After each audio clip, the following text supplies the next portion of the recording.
So then we go to, I'm going to backtrack here just a wee bit. So with the Scorpion Palace, you got this elephant too. Now these elephants are very expensive. They come in light gray and dark gray. I do have one in dark gray, and I have another light gray, I believe. And I had to I found it cheaper to piece them together than trying to buy the complete elephant. I think the complete elephant's going for, when I was buying them, oh gosh, been 2011, 2012. So what, 10 years ago, they were going for 30, 40 bucks back then. So I can only imagine what they're going for now. I should looked it up. But this goes with the Scorpion Palace. But these elephants are really cool. They're actually a lot cooler than the new ones, but the new ones aren't bad. I like them. So then, to wrap up the Himalayan portion of their adventure, we've got the Temple of Mount Everest.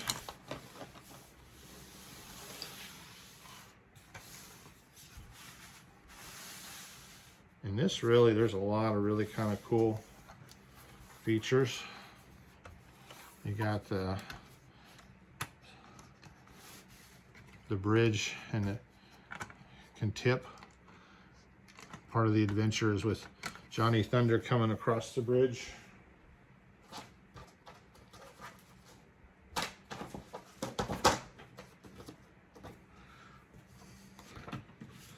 This is set 7417, and this one he's in search of the golden sword. And I recently found the golden sword, so I've got to put it back in here where it belongs. It had been utilized in some other adventure, not of my making. So with this set, you also get this cool biplane, and it's Sam Sinister, and he's a pilot. Now I cannot, for whatever reason, I cannot find Sam Sinister with the pilots. Some of my figs they're, like I said, they went on other adventures, and so trying to find them has been. But he flies this really cool biplane, and he's coming after Johnny Thunder.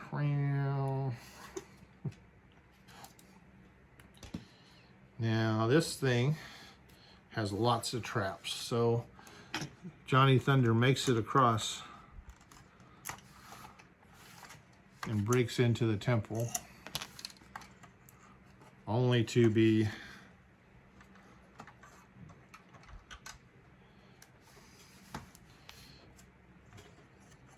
met with another trap, the double axis come down to keep him from finding the sword. Now there's another jewel with another little thing, but what the thing is,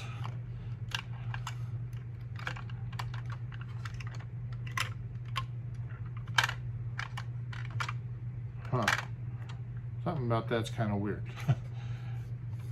I thought it was a trap door to make him fall down into this chamber, because down here is the hidden chamber, and that is where the sword actually ends up.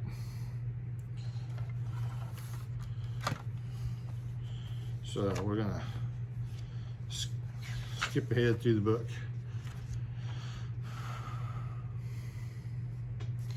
The nice thing too, with a lot of these builds, in the back of the book, they've got a lot of variations you can do.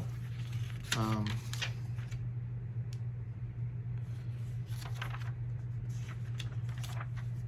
then there's, of course, it shows them all together, and the maps and how they kind of go together.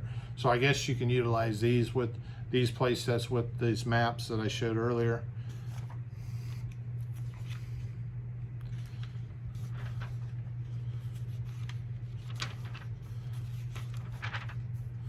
I'm gonna try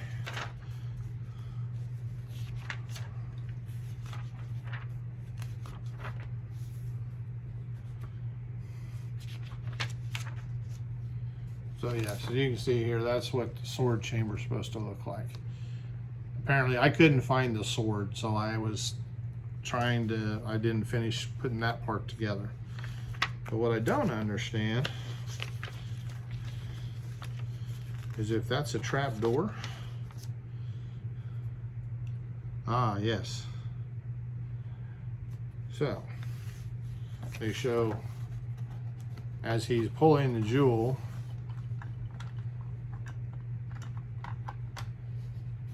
he thinks I put that in the wrong place. What do you think? Because the trap door is supposed to fall down and into that chamber, and then you escape through the secret wall. Along with this set, you got a couple of new figures. There is the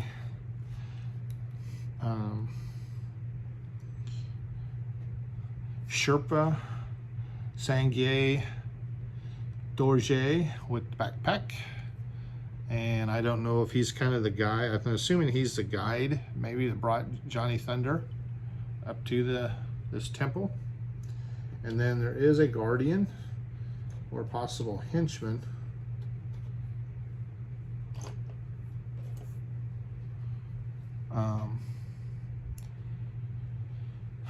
What is his name?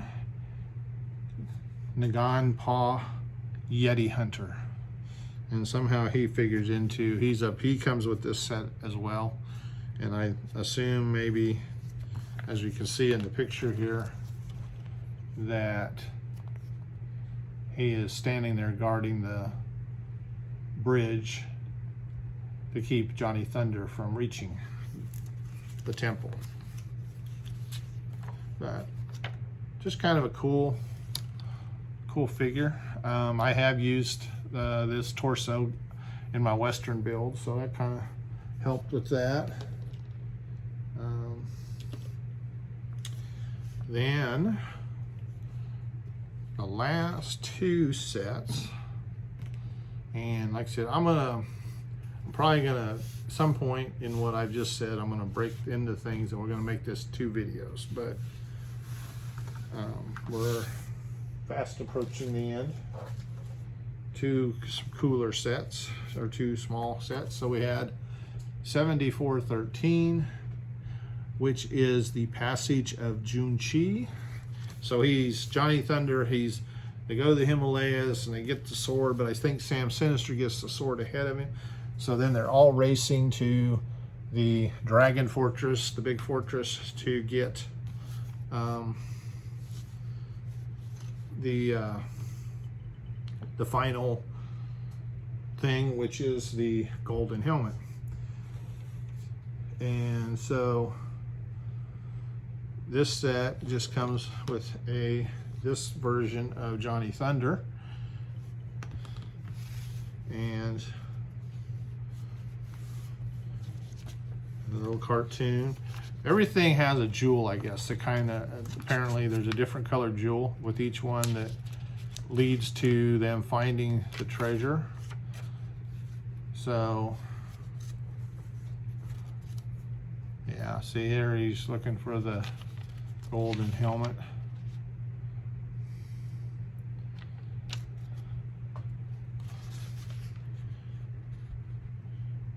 So following along in the story, Johnny Thunder sees the diamond or the red jewel, but when he goes to he removes the jewel, it releases the Junchi demon. Oh, and he's really cool.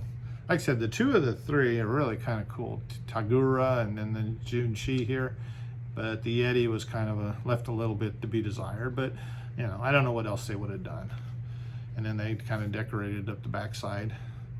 And it's got the symbols that match the Dragon Fortress. And just a kind of cool color schemes. I like the sand green and the tan. And of course the red and black, you know, a very oriental color theme. And I don't know, it looks like these hinge down, so maybe that there's a reason for that in the play theme. But just very cool, and goes right along with the temple, or the Dragon Fortress. And then the last set, or next to last set, because the Dragon Fortress, I'm assuming, is the big showdown. So 7416, and it shows here we got Sam Sinister, and he is on, so he's got, I'm assuming, maybe, I can't remember, I read the story, but I think he managed to grab the sword, and he's racing to the Dragon Fortress to get the helmet, so that they have all three. And again, Brickpedia.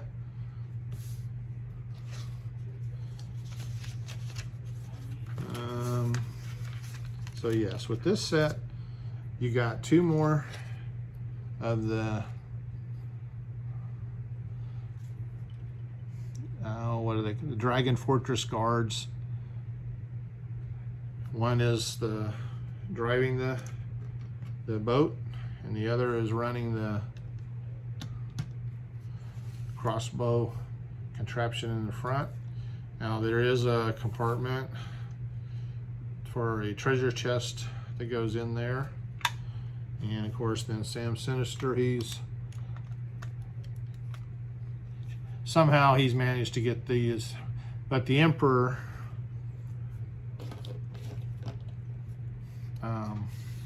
Cheng Wu, I'm assuming he's kind of a bad guy himself, and I don't remember how it all fits into the story. So he probably maybe sent the boat to pick up Sam Sinister. So they're probably working together.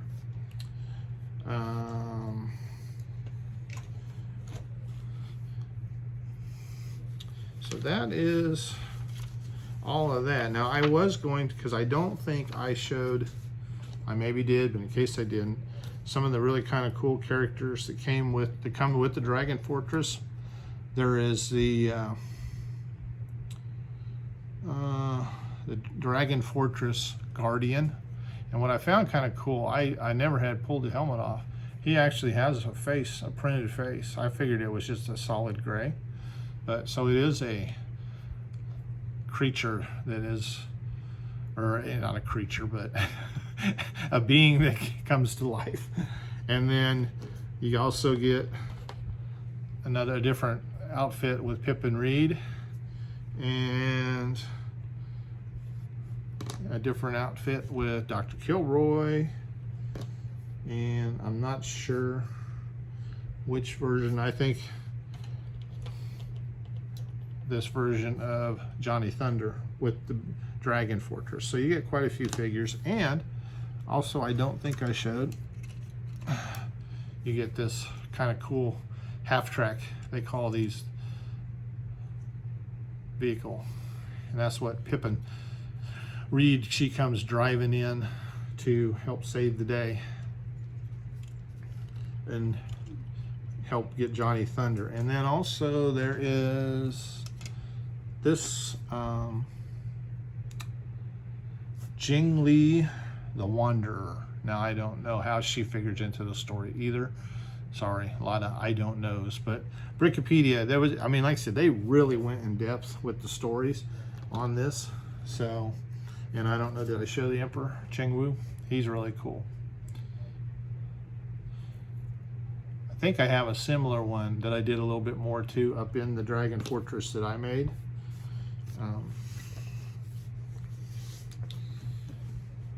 So let's see. Oh, and last thing I'm going to show off. So when I was digging things out, I found this really cool biplane, and this is from the Desert Adventure line, and it has this kind of a, not Sam, they don't call him Sam Sinister in the desert, I guess. He's called Baron von Baron. Same guy, same hooked hand, but they call him the Baron in the desert. So that's the only set I have of that. Like I said, I could probably piece together some of those, but I'm not gonna worry about it. Probably somebody might have given me this, and it's really just pretty cool. I like these little biplanes.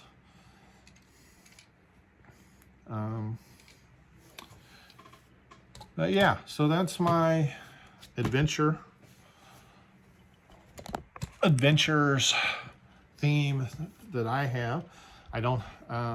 I really like these older sets. I mean, they're really cool. I wish Lego would do more with them. And on that note, I'm gonna give you a guy by the name of Gun Builder, Gunn Builder, has a Flickr account, and I'm gonna put the link down below. You need to go check out. He totally took all of these sets. Now, I didn't realize till I read the comments, but he did renderings, but of all these sets, modernized them, reimagined all the different figures and stuff, and oh my gosh, it is so worth checking out. And he's got it in an album for the Orient Expedition, but then he did the other adventure lines. He's got time cruisers. He did those sets reimagined as newer sets, and I tell you what, he did a phenomenal job. So definitely check him out. Yeah, time cruisers, you know, if you go back and look at that video, it looked like you could just literally take a box of brick of different crazy parts and just create stuff for time cruisers. The stuff he has done are cohesive sets. I mean, they look like legitimate, put together. He put a lot of effort into them. So definitely check that out, and all of what he did with that and some of the other stuff. The link will be in there.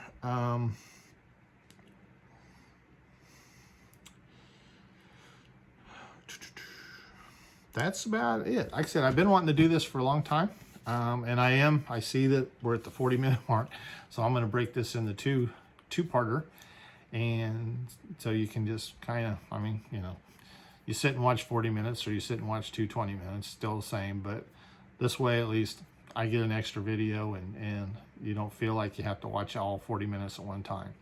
So this was a lot, and I hope I covered everything. If there's more you want to see, let me know, and I can get more in depth with some of the sets. I know I kind of jumped around on them, but there's really not much to them. They're all pretty simple sets, and but they're fun, and they're really, I mean, they're just a cool. And like I said, I'll get on my soapbox for just a minute. You know, Lego's got these really great older themes that are their themes, time cruisers, adventures, all the space, I mean, that they could just, you know, they wouldn't have to spend all that money on these movie licenses and stuff, and still have some of the same themes and ideas. The Ninjago, looks like they're going to go in some really new, different, cool directions. Ninjago